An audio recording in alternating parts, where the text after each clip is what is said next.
সেই কোপা আমেরিকার ফাইনালে খেলার সময় চোট পেয়েছিলেন।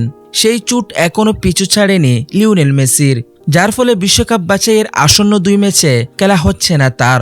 নিয়মিত অধিনায়ককে বাদ দিয়েই ওই 2 ম্যাচের জন্য 28 সদস্যের দল বেছে নিয়েছেন আর্জেন্টিনার কোচ লিওনেল স্কালোনি।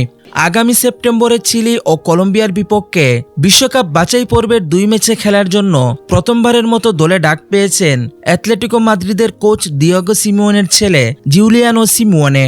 এদিকে কোপা আমেরিকার দলে সুযোগ না পাওয়া পাওলো দিবালা বিশ্বকাপ বাছাই পর্বেও ডাক পাননি। তার পাশাপাশি স্কোয়াডে জায়গা হয়নি মার্কোস আকুনিয়া ও গোলরক্ষক ফ্রাঙ্কো আরমানিরও। আগামী 6 সেপ্টেম্বর গড়ের মাঠে চিলির বিপক্ষে ও 11 সেপ্টেম্বর কলম্বিয়ার বিপক্ষে মুখোমুখি হবে বর্তমান বিশ্ব চ্যাম্পিয়নরা। কোপা আমেরিকা চ্যাম্পিয়ন হওয়ার পর এবারই প্রথম মাঠে নামতে যাচ্ছে আলবিসেলেস্তেরা।